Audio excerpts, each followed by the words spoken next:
We're in the first chapter of Sukkah. We're learning about what makes a proper Sukkah.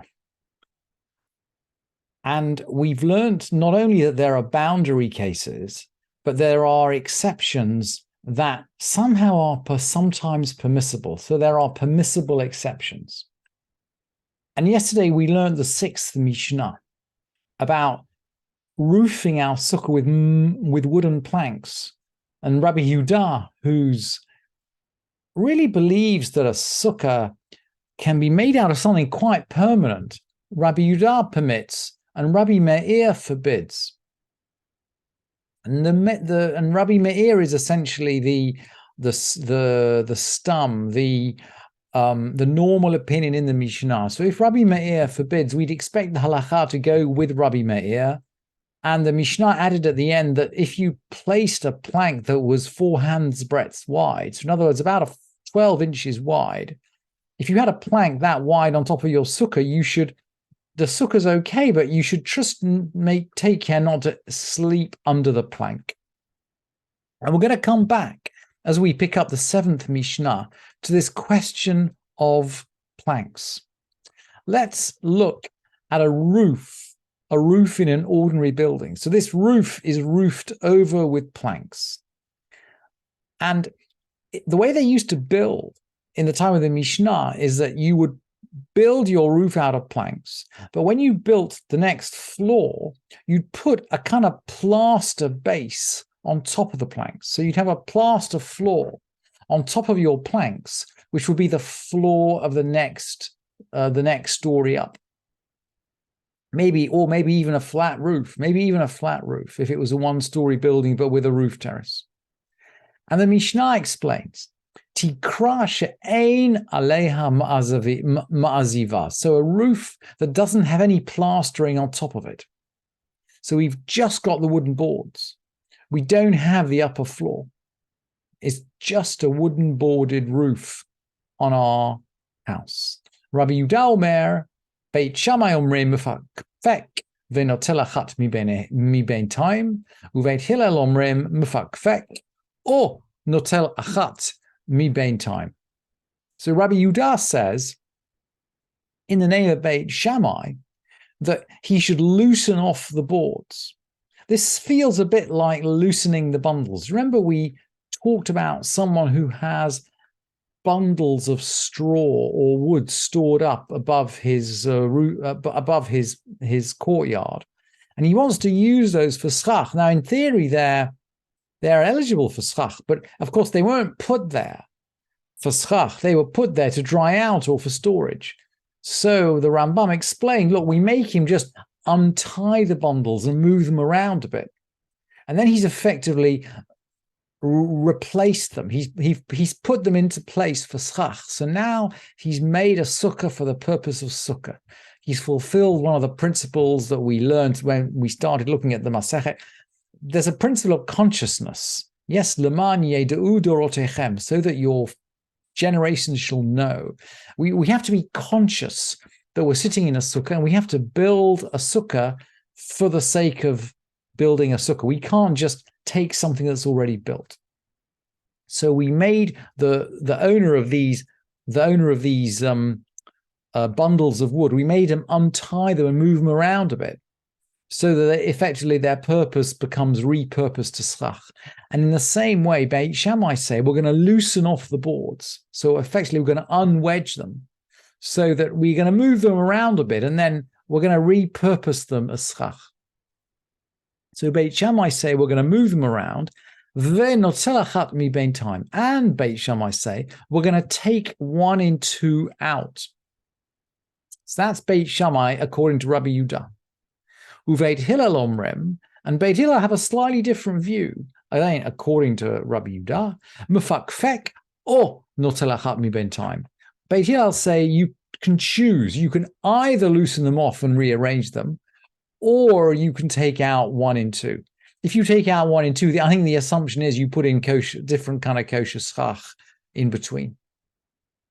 So Beit Hillel, as ever, a little bit more relaxed. Either you move them around, or you take 1 in 2 out.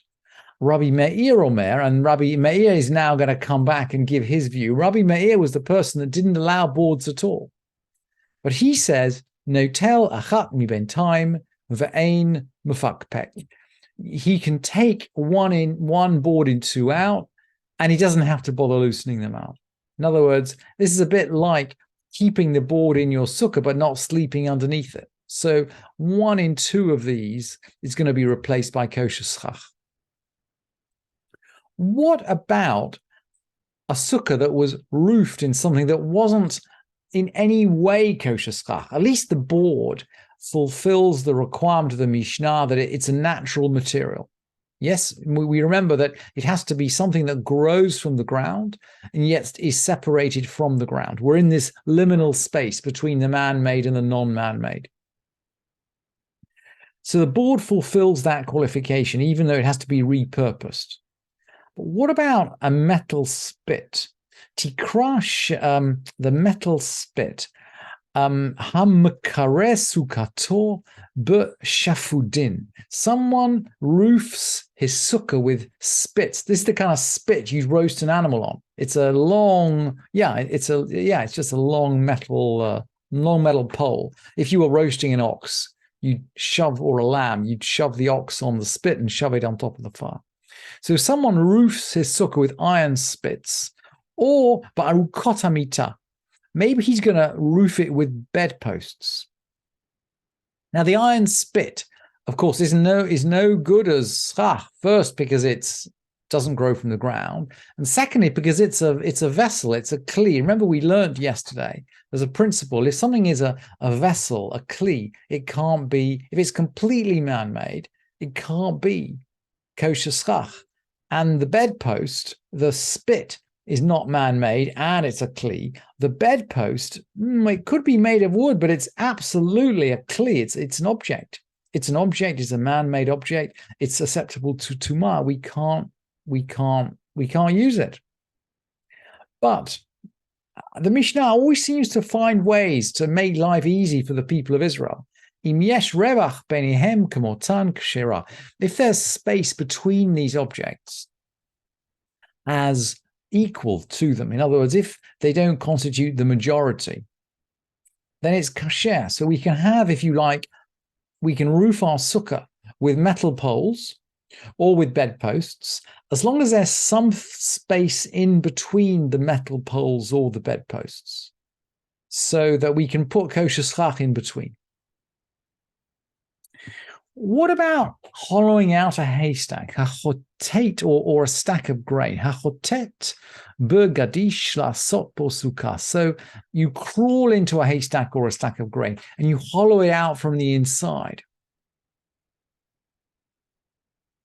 And then you create this structure. It's got, of course, grain on the top of it. And grain should be kosher schach.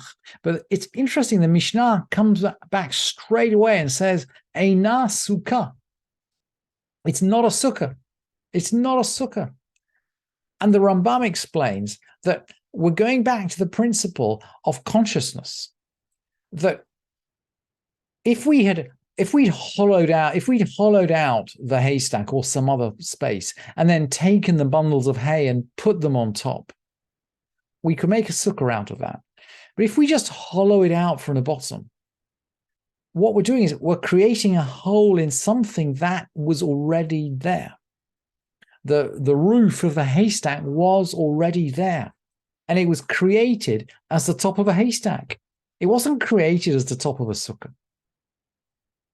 And that's why the Mishnah says it's not a sukkah. It's not a sukkah without consciousness.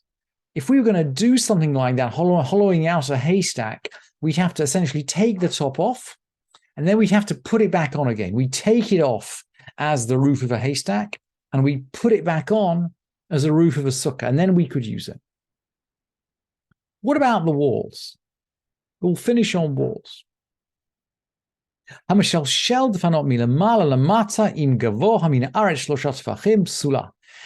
let's say we're going to hang walls down from the schach. So rather than having fixed walls, we could hang some curtains down, for example, from the schach. And they end up more than 3 hands breadths from the ground. So the walls don't stretch all the way down to the ground. And the Mishnah says, Pasula. The walls have to be connected to the ground in some way. Maybe it's analogous to the fact that the schach has to come from the ground. There's something about this sukkah. The walls can be made of anything, but they have to be connected to the ground. And connection in this case means less than 3 tefachim, less than 3 hands breadths. They don't have to be connected to the top, actually. Milamata lamala, if he built the walls up from the bottom. Im gavo, aretz asarat tefachim kshera. They only have to be 10 hands breadths high from the ground. And the sukkah is a kosher sukkah. Doesn't make any difference how close to the top of the sukkah they are. We can have a wall which is only basically a yard high, and it's perfectly fine as the wall of a sukkah. Rabbi Yossi says, Kshem, she, milamata lamala asrat fachim, kach milamala lamata asrat fachim. Rabbi Yossi says, just as from the bottom to the top, the key measure is 10 tefachim, 10 hands breadths, so from the top to the bottom, it's 10 hands breadths. Rabbi Yossi says, look, the walls don't have to stretch all the way down to the ground. And the halacha doesn't follow Rabbi Yossi. But the Mishnah does make a concession here.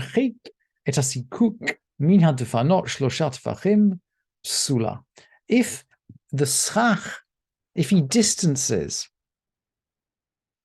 the schach from the walls sideways for 3 hands breadths, it's invalid. In other words, while we said that 10 hands breadths high on the wall is fine, that's providing the walls are actually below the schach.